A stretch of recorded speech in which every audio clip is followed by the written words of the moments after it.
இருங்க பாய், வீடியோவை தள்ளி விட்டுறாதீங்க. இந்த வீடியோவை பார்த்து அதுக்கு ஆதரவு கொடுக்குறீங்க. நாங்க எங்க மக்களுக்காக ஒரு வேலை செஞ்சிருக்கோம், அதை முழுசா பாருங்க. எங்களை நீங்க அப்ரிசியேட் பண்ணும்போது மீண்டும் மீண்டும் அந்த வேலையை நாங்கள் தொடர்ச்சியா செய்வோம். நன்றி. வணக்கங்க. மயிலாடுதுறை மாவட்டம் சீர்காழி தாலுகா திருவெண்காடுங்கிறது எங்க ஊருங்க. எங்க ஊர்ல இருக்கக்கூடிய கிராமத்தோட பேர் வடக்கு தோப்பு. இந்த வடக்கு தோப்பு வழியா பாத்தீங்கன்னா அள்ளிமேடு, சின்ன பெருந்தோட்டம், பெரிய பெருந்தோட்டம், அம்பேத்கர் நகருக்கு செல்லாங்க. அங்க ஆயிரக்கணக்கான மக்கள் வசிக்கிறாங்க. அந்த மக்கள் பயன்படுத்தக்கூடிய ஒரு பிரதான சாலை இது. மருத்துவமனைக்கு செல்லணுமா இந்த வழியா தான் போகணும், பள்ளிக்கூடங்களுக்கு செல்லணுமா இந்த வழியா போகலாம், வேலை வெட்டிக்கு போகணுமா இந்த வழியா தான் போகணும். அப்படியான ஒரு முக்கியமான சாலை இது. ஒரு ஆற்றின் கரையோரம் அமைந்திருக்கக்கூடிய சாலை.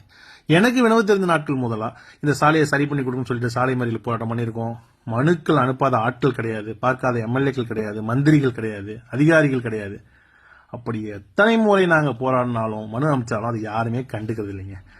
இது சம்பந்தமா ஊராட்சி மன்றத்தில் காந்தி ஜெயந்தி அன்னைக்கூட தீர்மானம் நிறைவேற்றுச்சு.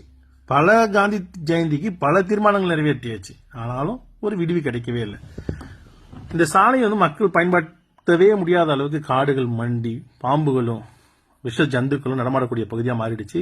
இரவு நேரத்தில் சமூக விரோத செயல்கள் நடைபெறக்கூடிய இடமா மாறிடுச்சு. பசங்க பாத்தீங்கன்னா கும்பல் கும்பலா உட்கார்ந்து நேரத்தில் தண்ணி அடிக்கிறதுக்கு இந்த சாலையை பயன்படுத்த ஆரம்பிச்சிட்டாங்க. இதை நம்ம என்ன செய்ய முடியும்? இந்த ஊர்ல பெரும்பான்மையாக வசிக்கக்கூடிய மக்கள் யாருன்னு பாத்தீங்கன்னா ஆதித்தமிழ் குடிக்குன்னு சொல்லக்கூடிய பறையர் இனமும் வன்னியர் இனமும் தான் வசிக்கிறாங்க. இப்ப குடிக்கிறது எல்லாம் யாருன்னு பாத்தீங்கன்னா எங்க பசங்க தான், எங்க ஆட்கள் தான்.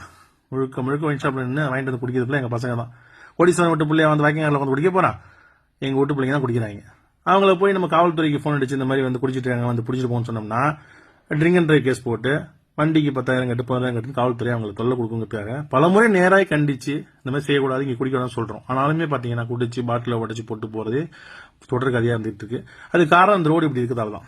பொறுத்து பார்த்துட்டு அப்புறம் நான் எங்களுடைய வீடியோ சாரி கால் பண்ணி பேசினேன். சீர்காழிக்கு சார் எங்களுக்கு செஞ்சு கொடுங்க, இது யாரும் செஞ்சு தர மாட்டான்னு சொன்னேன். நடவடிக்கை இருக்குன்னு சொன்னாங்க. அப்புறம் எங்க ஊராட்சி மன்றத்துடைய செயலாளர் கார்த்தி தம்பியை தொடர்பு கொண்டு தம்பி எனக்கு ஹெல்ப் பண்ணா செஞ்சுவோம் அப்படின்னு சொன்னேன். ஆனா செஞ்சலாம்னு சொன்னா நேற்று கொஞ்சம் மழை தூரிஞ்சிச்சு. சரி செஞ்சிரும்னு சொல்லிட்டு இந்த வேலையை நான் இன்னைக்கு தொடங்கினேன். கிட்டத்தட்ட காலைல ஆரம்பிச்சு 10-11 மணி நேரம் இந்த வேலையை முடிச்சுட்டு தான் உட்காந்துருக்கேன். அந்த பனியனோட இந்த வீடியோ போட்டதுக்கு காரணம் அதுதான்.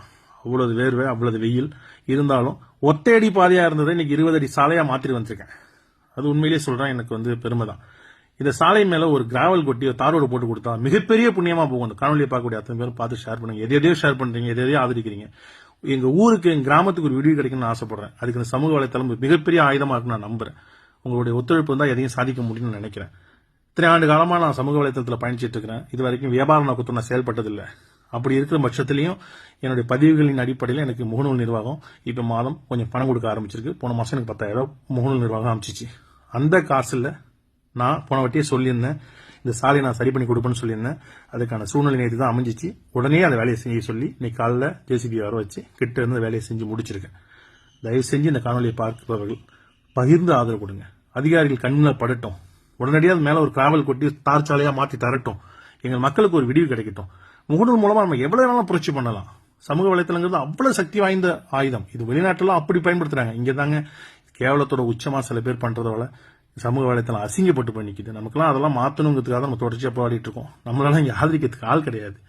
இன்னைக்கு எனக்கு ஒரு 77,000 ஃபாலோவர்ஸ் இருக்கிறாங்கன்னா, 5,000 நண்பர்கள் இருக்காங்கன்னா, அவங்க மூலமா கிடைச்ச அந்த வருமானத்தை நான் சத்தியமா எனக்கு பயன்படுத்தி நினைக்காம இந்த சாலையை சரி பண்ணுங்கிறதுக்காக பயன்படுத்தியிருக்கேன். அதுக்கு எனக்கு பெரும் உதவி செஞ்சது என்னுடைய தம்பி கார்த்தியும் தான். அவருக்கு நன்றி சொல்றேன். வீடியோ சாருக்கு நன்றி சொல்றேன். இந்த சாலை சுத்தமா மாறி ஆயிடுச்சு. இன்னைக்கு உள்ள சூழ்நிலை தான். இன்னைக்கு தேதி 12/4/2025 சனிக்கிழமை. இன்னைக்கு இந்த ரோடு இப்படி இருக்கு, சரி பண்ணி கொடுங்க. நீங்க எல்லாம் பகிர்ந்து ஆதரவு கொடுத்தீங்கன்னா நிச்சயமா அது நல்லதே நடக்கும் நான் நம்புறேன். தயவு செஞ்சு இங்க யாரும் சுற்று வட்டாரத்தில் உள்ள பகுதியில் சேர்ந்தவங்களோ இல்ல ஏதாவது விசேஷத்துக்கு வரவங்களோ இந்த சாலையில உட்காந்து தண்ணி அடிக்காதீங்க. ஏன்னா நான் இங்கே தான் இருப்பேன். நிச்சயமா உங்களை கேட்பேன். உங்களை கண்டிக்கிற உரிமையா இருக்குன்னு நினைப்பேன். ஏன்னா இந்த வேலையை நான் செஞ்சிருக்கேன், அதனால சொல்றேன்.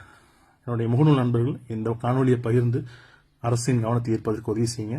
நன்றியும் வணக்கங்களும். மீண்டும் சந்திப்போம்.